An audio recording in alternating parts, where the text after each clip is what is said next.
I am the technical consultant for the TV show.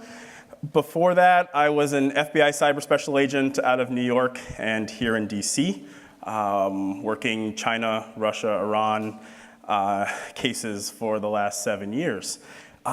So for those that haven't seen Mr. Robot, it's the cyber 9/11 that we've all been talking about for the last decade. That's what the show is.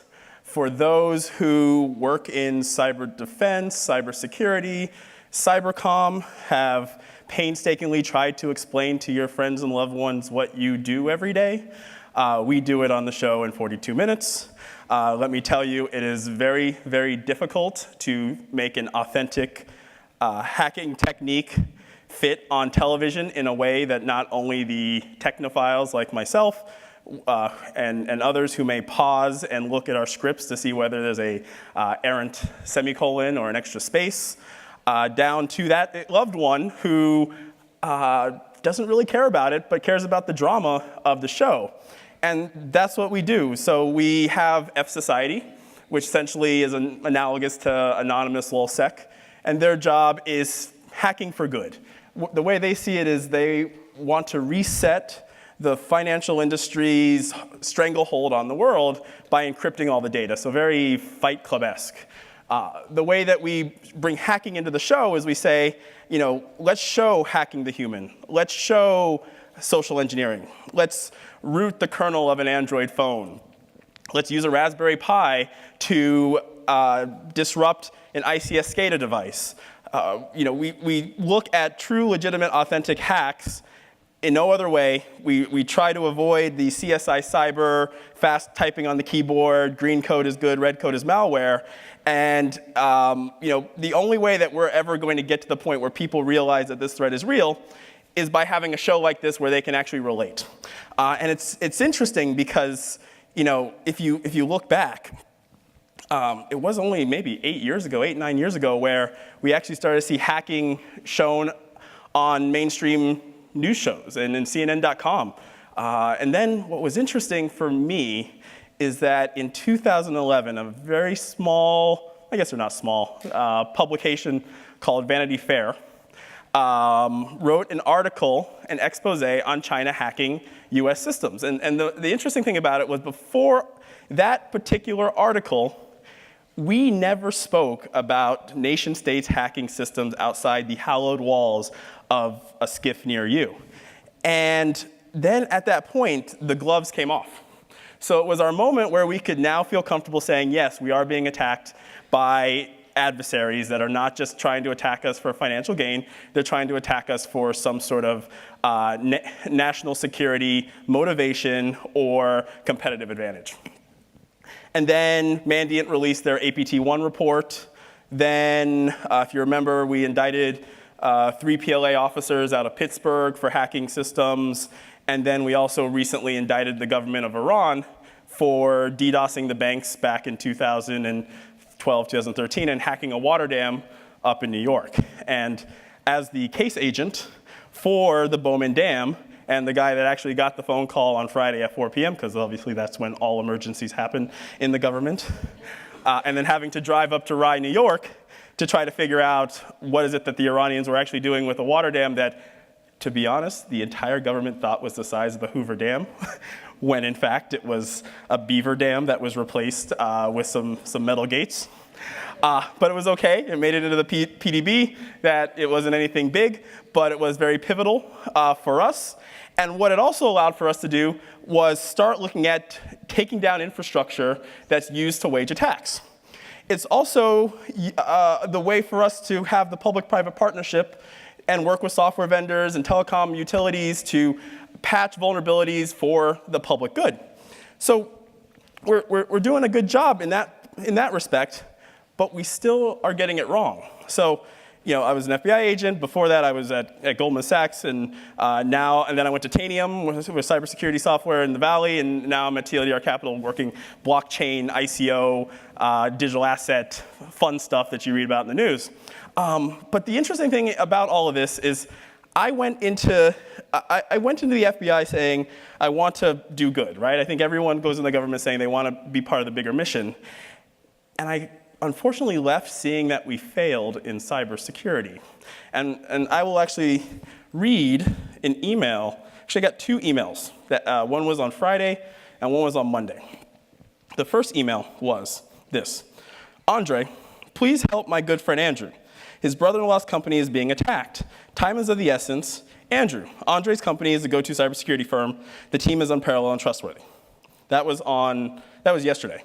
And then on Friday, I got another email that said, hey, hi, Andre, meet Alex. He's experiencing a highly targeted attack against their entire organization and have already had a number of employees and accounts compromised. The problem with this is that in no way did any one of those two people call 911 or be able to call 911. We actually have no service for the everyday average person to be able to get a response as it relates to a cyber attack. And we sometimes fail to realize that, because everyone in this room, if you were attacked by a cyber crime in some capacity, you probably have someone you can call. You probably have a security team that you call, and I'm sure half of you probably know a cyber agent that may actually take the case. But if you look one step out of your circle, your immediate circle, who do these people call? And you got to think that if someone broke into my house, someone broke into my car, you call 911.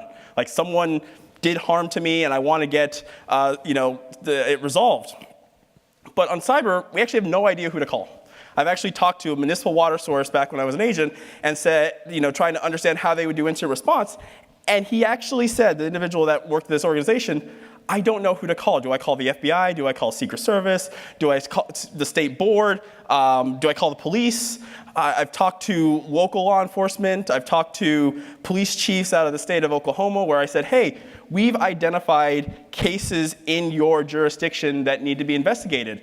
And the response was, we're chasing 911 calls. Like, we don't have time for the ones and zeros, which I completely respect and understand. I mean, if you're in Flint, Michigan, or Baltimore, or other places, that is obviously not the issue that they need to be dealing with is a cybercrime.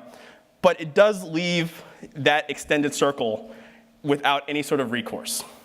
And so I've been thinking about this in the last day as I was trying to figure out what to sort of talk about in a stage where I can actually garner some opinion on this.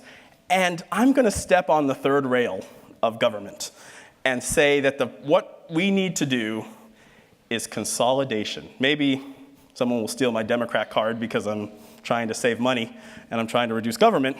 But in reality, we can't have multiple agencies. We can't have jurisdictional boundaries that are precluding us from being able to protect my mother, your sister, brothers, friends that unfortunately do not work in government and have access to the resources that we have.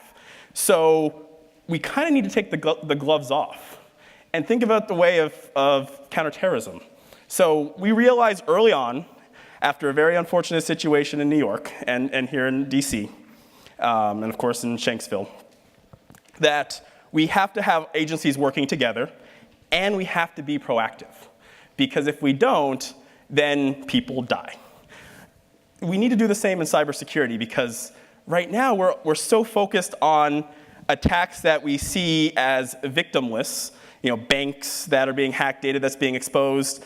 Every so often we get to the conversation about electric grid hacking. We talk about election meddling. And I find that interesting because sort of election meddling is that one time, at least in my cybersecurity and agent history, where we actually have people feeling like they were harmed. Because in every other attack, whether you lost data or you lost money from the bank, they made you whole again. They gave you your money back. You actually didn't even feel any pain. Your data, you've now come to the point where you're ho-hum, it's already been exposed, what am I gonna do? I have free credit monitoring. I bet you at least half the audience has 3 concurrent credit monitoring for attacks from the hotel they stayed at to OPM, my data from OPM, actually probably everyone's data here from OPM. But the point of it is, finally you have a situation where people feel harm. And my fear is that we're gonna get to the point where people feel harm and they're actually harmed physically. And until we sort of take the gloves off and realize that, hey, the agencies need to work together, the FBI and the Secret Service need to work together. The NSA and the CIA need to work together. And if we consolidate everything into a single point where we actually have a cyber 911, that if there is an attack, if there is an incident, you're not just going on Google and typing cybercrime. If you do, the first website you will get is the Internet Crime Complaint Center, which is in Fairmont, West Virginia. And you file that complaint. Someone may look at it. Most likely they won't. And that's unfortunate, because when we start putting the pieces together, we see bigger syndicates. We see the bigger picture. And interestingly enough, cybercrime is one of those crimes that actually other governments want to help us with. They actually see the necessity of going across jurisdictional bounds and cooperating because they have the same problem and they're going to need help from us. So my closing statements really is, once we get to the point that we have a consolidated set of cyber resources in a single place, like the NCTC, for example, we will see a change of how cybercrime hits the United States. So